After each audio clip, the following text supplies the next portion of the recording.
Man, real pretend farming is hard. Well, time to knock one off the old bucket list.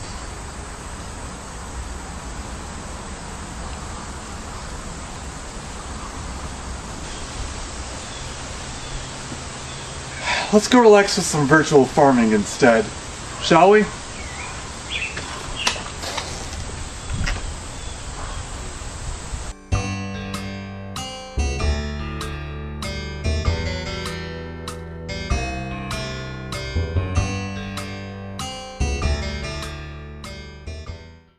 I remember my first run-in with Harvest Moon 64. It was in Nintendo Power. It usually has a cover. But anyway, the article in the Nintendo Power magazine showcased the ability to have all 4 seasons, and that people can live out their daily lives without interruptions. It also showcased what you can do around the town. Hey look, Winback!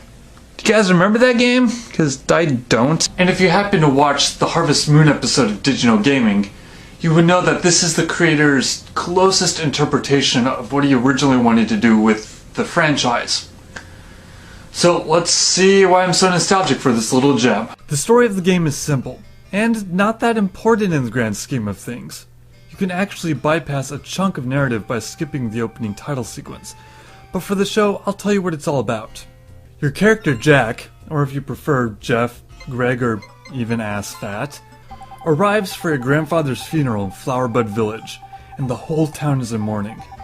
You decide to stay at the farm and work there. Also, if the farm doesn't turn a profit in 3 years, the farm will be demolished and the land sold. So there you go, basically your goal and story is to be a good farmer. After 3 years, you get an ending to the game, and depending on how successful you were, who you married, and how you upgraded the farm, you can get several different endings, which adds a nice bit of replay value in there. You can still continue playing the game after the 3 years come to an end. Just take a look at 6 years into the game, where I run the world's most successful dirt farm that subsides on profits from dog and horse races and wild berries and minerals I find in the wilderness. Obviously, the main crux of the game is the farming aspect, and boy, the game does not disappoint on that front. You can grow a variety of fruits and vegetables across the 4 seasons, with certain ones only being available during certain seasons. However, you can't grow anything in winter unless you have purchased the greenhouse upgrade, so you want to make sure to save up for that. You are also allowed to own a variety of animals, such as sheep, cows, and chickens, and sell their wool, milk, and eggs respectively for some more cash. And, depending on how healthy they are, the quality they produce of each item will go up.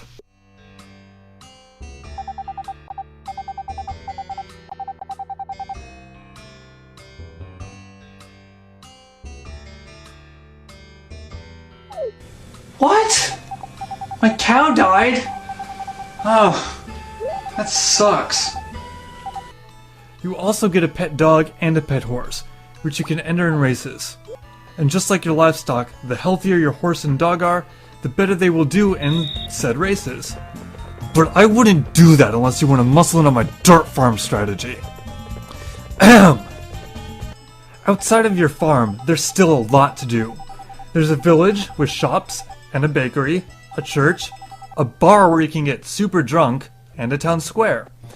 There's a vineyard, an animal farm, a beach, and even an entire mountain wilderness to explore, complete with little gnome creatures known as harvest sprites. The game is also chock full of side quests, such as helping build a bridge, or completing an album or recipe book, and participating and competing in festivals that occur during the year in the town square.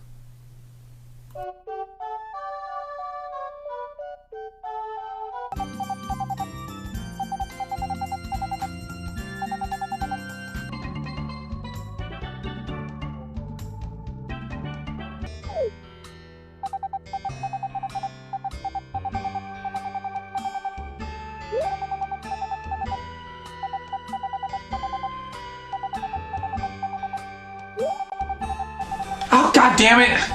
Another one? Okay, I'm not really that good at taking care of the animals. The biggest side quest and other major sticking point to the game are the relationships. And you can win the affection, and marry, and have a kid with one of 5 lovely ladies in the game.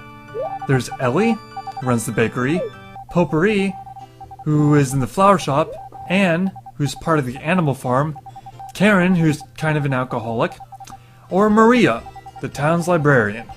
Depending on who you choose, different people might stay or leave the town permanently. However, it doesn't affect your story.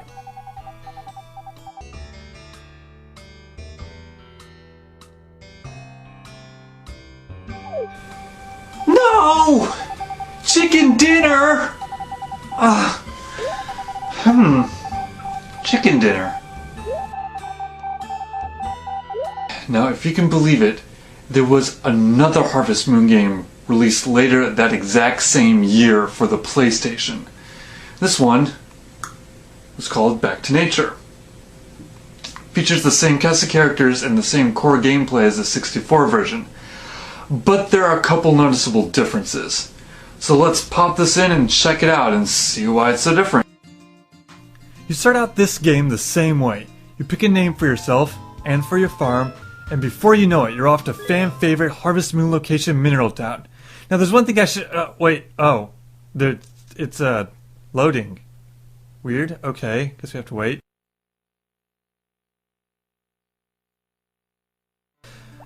Now there's one thing that should be very obvious right out of the gate. The graphics. Unlike Harvest Moon 64, where everything was pre-rendered and had a fuzzy look to it, almost everything except the characters and items are polygons. They look really nice and make everything seem really big and expansive. However, the paths you can walk on have been considerably cut down for this installment. With B2N, the control is definitely not as fluid as it is with the Nintendo joystick. Using the PlayStation D-pad felt very constrained, and when turning it to analog, the controls were very awkward.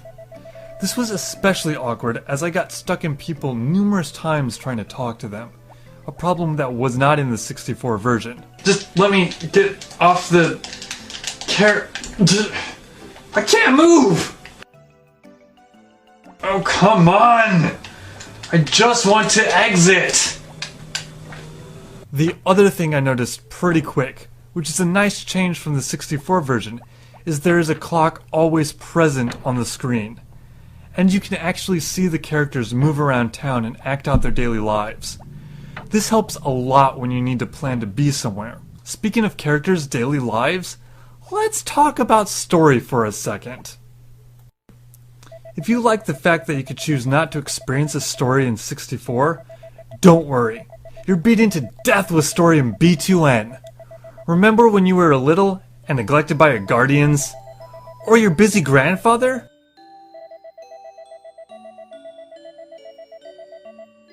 Remember that little girl you played with in the forest?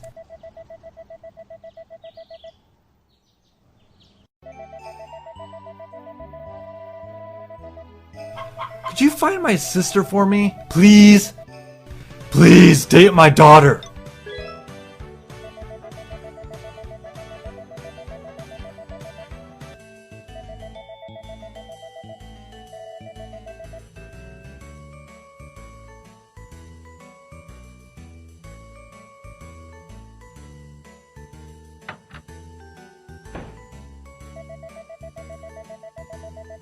Wait, Jeff?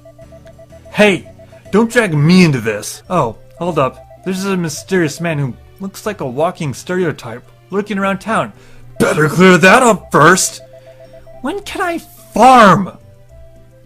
Of course, another strange difference is the rucksack. B2N features your beginning rucksack with only 2 spaces for tools and 2 spaces for items, plus whatever you are holding at the moment. And you have to upgrade the rucksack to get 8 spaces each. While in Harvest Moon 64, you just start out with an 8-space pack. You can also upgrade your tools as well. However, unlike the Nintendo version that just upgrades them the more you use them, here you have to pay a hefty price, along with some needed material for the blacksmith to upgrade them. Well, anyway, let's get to farming. Let's get some seeds, clear the field, and plant some game loading.